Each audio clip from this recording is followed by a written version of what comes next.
চতুর্থ দিন ভোরবেলা যখন ঘুম থেকে উঠলাম, কেনমোড়ের আকাশ একেবারে পরিষ্কার। মনে মনে ভাবলাম আজকের দিনটা দারুণ যাবে। তারপর যখন দূরে উত্তরের দিকের আকাশে তাকালাম, মনে হলো যেন আকাশ মেঘে ঘন ঘটা। অথচ ওয়েদার ফোরকাস্ট চেক করে দেখলাম বৃষ্টির কোনো সম্ভাবনা নেই। তারপর ব্রেকফাস্ট করতে করতে যখন নিউজ চ্যানেলটা চালালাম, তখন দেখতে পেলাম সেখানে বলা হচ্ছে ক্যানাডাতে প্রায় 84টা অ্যাক্টিভ ওয়াইল্ড ফায়ার চলছে, তার মধ্যে 27টা আউট অফ কন্ট্রোল, এবং সেগুলো সব অবস্থান করছে অ্যালবার্টা, ক্যানাডাতে। আমরা ঘর পোড়া গরু, সিঁদুরে মেঘ দেখলেই ভয় হয়। আমরা যেহেতু ইউটাতে থাকি, এখানে দাবানল বা ওয়াইল্ড ফায়ার খুব কমন, এবং আমরা জানি এই দাবানল বা ওয়াইল্ড ফায়ার হলে এয়ার কোয়ালিটি কীরকম সাংঘাতিক খারাপ হয়ে যায়। সেই ভয়টাই বুকের মধ্যে নিয়ে আমরা বেরিয়ে পড়লাম চতুর্থ দিনের ভ্রমণের উদ্দেশ্যে। আমাদের আজকের গন্তব্যস্থল ছিল জ্যাসপার ন্যাশনাল পার্ক, বিশেষত কলম্বিয়া আইসফিল্ড।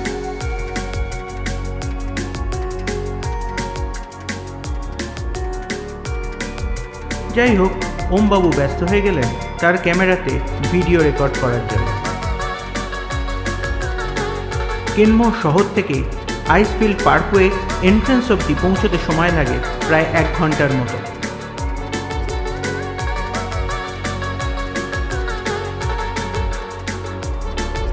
রাস্তাতে বেরিয়ে কিছু দূর যাওয়ার পরই বুঝে গেলাম এয়ার কোয়ালিটি কতটা খারাপ হয়ে গেছে। ওয়াইল্ড ফায়ারের সময় সবসময় আকাশের রং হলুদ বা অরেঞ্জ থাকে, মনে হয় যেন সন্ধে হয়ে এসছে। সকাল 7টার সময়ও মনে হবে যেন সন্ধে 7টা। কম তুষারপাত ও বৃষ্টিপাতের জন্য এবং তার সাথে তাপমাত্রা অত্যাধিক বৃদ্ধির জন্য এবছর ক্যানাডার ওয়াইল্ড ফায়ার সিজনটা এগিয়ে এসেছিল। যেটা শুরু হবার কথা জুন জুলাই থেকে, সেটা মে মাসেই শুরু হয়ে গিয়েছিল। লেক লুইস থেকে জ্যাসপার অ্যালবার্টা অবধি যে রাস্তাটা চলে গেছে, সেই রাস্তাটা আইসফিল্ড পার্কওয়ে নামে বিখ্যাত। ক্যানাডিয়ান রকিসে এই রাস্তাটি সব থেকে সুন্দর একটি রাস্তা। আইসফিল্ড পার্কওয়েতে ঢোকার পর আমাদের প্রথম স্টপেজ ছিল হেক্টর লেক। পান্না সবুজ এই লেকটিকে ঘিরে রয়েছে অজস্র গাছ, এবং তাকে ঘিরে রয়েছে সুউচ্চ পর্বতশ্রেণী, এবং জল কাঁচের মতন পরিষ্কার। এই সুউচ্চ পর্বতশ্রেণীর বেশিরভাগ শৃঙ্গই আজকে অদৃশ্য, কারণ ধোঁয়া।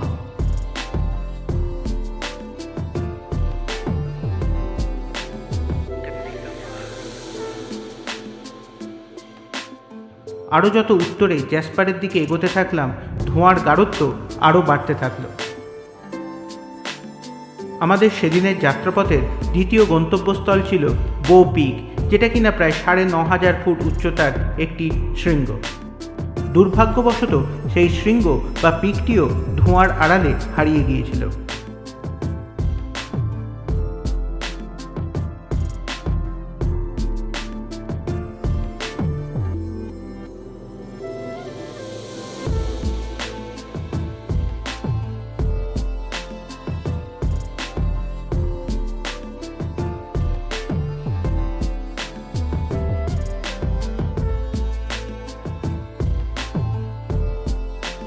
এরপর আমরা পৌঁছে গিয়েছিলাম বো লেকের ধারে।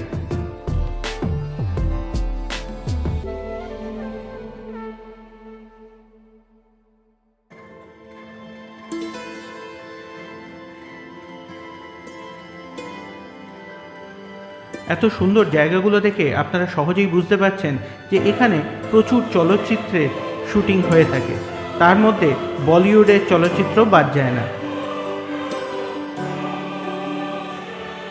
উদাহরণ হিসেবে বলিউডের সেই বিখ্যাত ছবিগুলোর সাথে এখানকার বিখ্যাত জায়গাগুলোর এক একটা ভিডিও আপনাদের সামনে তুলে ধরলাম।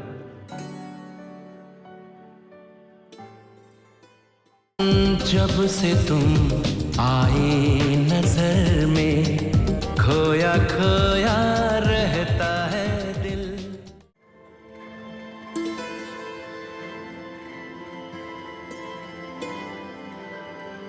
আচ্ছা, এটা কি করে হলো? নৈনিতালে সাইকেল চালাতে বেরোলো ঋত্বিক রোশন আর প্রীতি জিন্টা, আর তারা চলে এলো ইমারেল লেক ক্যানাডাতে।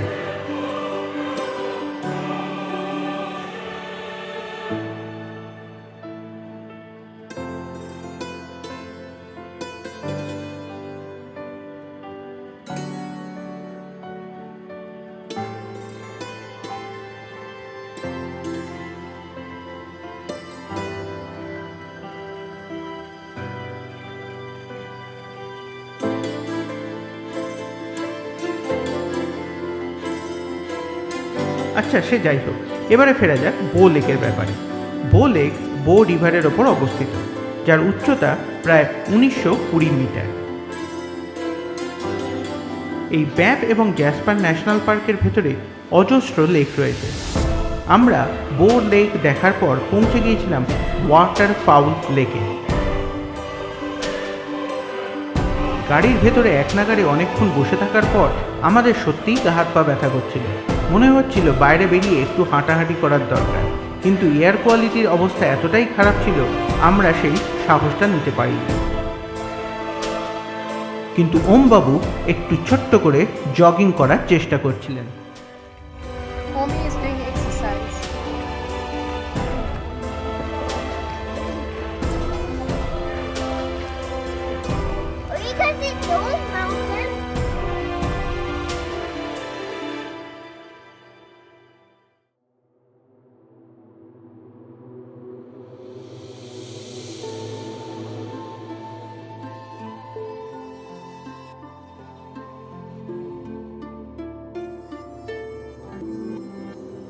এরপরে আমরা এসে পৌঁছেছিলাম সাসকাচুয়ান রিভার ক্রসিংয়ে।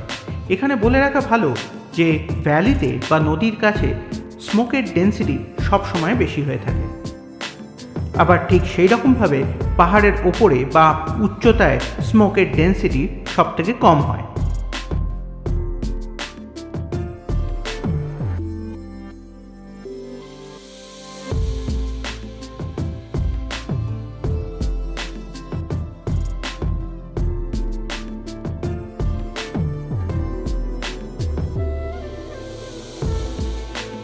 পথের মধ্যে বেশ কিছু লেক পড়েছিল যেগুলোতে আর আমরা দাঁড়াইনি। প্রথমত দৃশ্যাবলী বা ভিজিবিলিটি ভীষণ কম ছিল, আর এয়ার কোয়ালিটি এতটাই খারাপ হয়ে যাচ্ছিল এই লেকের ধারে যে নিঃশ্বাস নিতে একটু কষ্টই হচ্ছিল। এই লেকগুলোর মধ্যে ছিল পেটো লেক, মিস্টায়া লেক এবং আরও একটি লেক।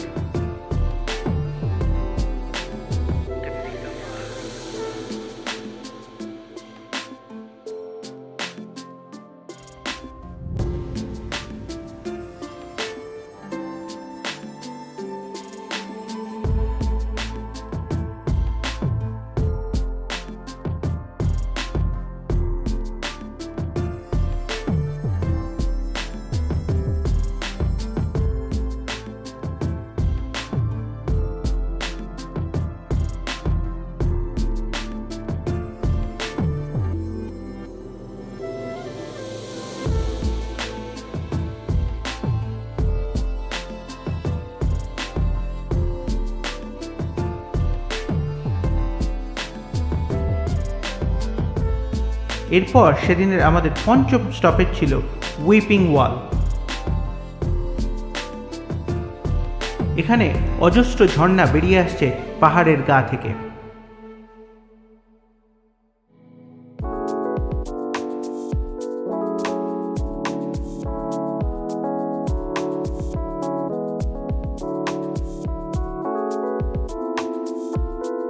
উইপিং রক থেকে 15-20 কিলোমিটার চলার পর আসে বিগ বেন্ড। এটা আর কিছুই নয়, একটা বড় বাঁক নিয়ে আইসফিল্ড পার্কওয়েটা পাহাড়ের ওপর উঠে যেতে থাকে। এখানে দুটি বিখ্যাত ফলস রয়েছে, একটার নাম প্যান্থার ফলস, আরেকটার নাম ব্রাইডাল ভেল ফলস। কিন্তু এখান থেকে দাঁড়িয়ে দুটো ফলসকেই আজকে দেখা গেল না, কারণ ধোঁয়া।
এরপর আমরা এসে পৌঁছেছিলাম কলম্বিয়া আইসফিল্ডে, যেটা কিনা উত্তর আমেরিকার সবথেকে বৃহত্তম একটি আইসফিল্ড।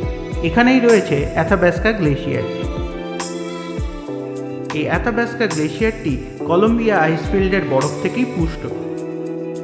বিগত 125 বছরে এই গ্লেশিয়ারটি প্রায় 1 মাইলের মতন পিছিয়ে গেছে। হয়তো আর কিছু বছরের মধ্যে এই গ্লেশিয়ারের কোনো অস্তিত্বই আর থাকবে না। এই কলম্বিয়া আইসফিল্ডটি একটি কন্টিনেন্টাল ডিভাইডার। এখানের উত্তর দিক থেকে উৎপন্ন সমস্ত নদী আর্কটিক ওশানের দিকে যায়, পশ্চিম দিক থেকে উৎপন্ন নদীরা যায় প্যাসিফিকের দিকে, আর পূর্ব দিক থেকে উৎপন্ন নদীরা যায় আটলান্টিক ওশানের দিকে। এই অ্যাথাবাস্কা গ্লেশিয়ারে এসে যেগুলো আপনাদের চোখের সামনে পড়বে সেগুলো হলো মোরেন আর গ্লেশিয়াল স্ট্রায়েশন। টেক্সট বইয়ের পাতা থেকে উঠে আসা ছবির মতন এগুলো আপনাদের চোখের সামনে ধরা দেবে। মোরেন, যাকে কিনা আমরা বাংলায় বলি গ্রাব রেখা, এই গ্রাব রেখা উৎপন্ন হয় যখন হিমবাহ বা গ্লেশিয়ার সেডিমেন্টগুলোকে বহন করে নিয়ে যায় এবং তার দু প্রান্তে বা সামনে জমা করে, তখন তাকে আমরা বলি গ্রাব রেখা। এই গ্রাব রেখা দু রকমের আছে। একটি হচ্ছে যা গ্লেশিয়ারের দু প্রান্তে জমা পড়ে, সেটাকে বলা হয় ল্যাটারাল মোরেন, আর যেটা গ্লেশিয়ারের সামনে জমা পড়ে তাকে বলা হয় টার্মিনাল মোরেন। আরেক ধরনেরও মোরেন আছে, তাকে বলা হয় মিডিয়াল মোরেন, কিন্তু যেহেতু সেটা এখানে দেখা যাচ্ছে না সেটার কথা আর উল্লেখ করলাম না। Let's go close to the glacier.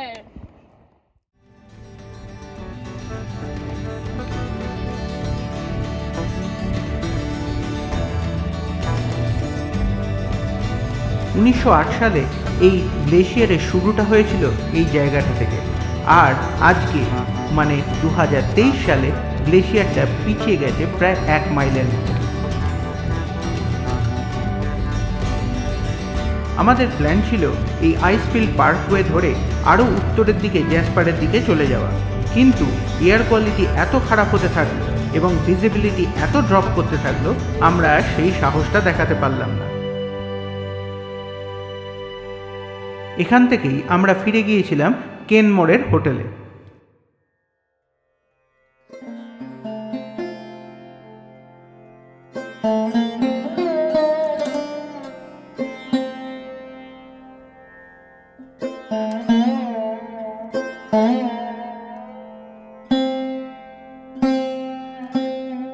Air quality কতটা যে খারাপ হয়ে গিয়েছিল তার উদাহরণ হিসেবে কিছু ভিডিও আপনাদের সামনে তুলে ধরলাম।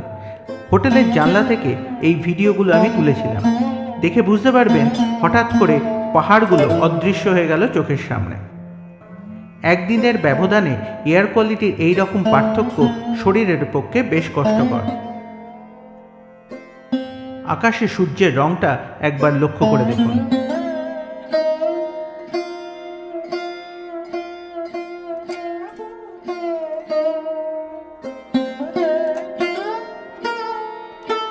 তাহলে এখানেই শেষ করলাম আমাদের কানাডা ট্রিপের 4র্থ দিনের ডায়েরির পাতা।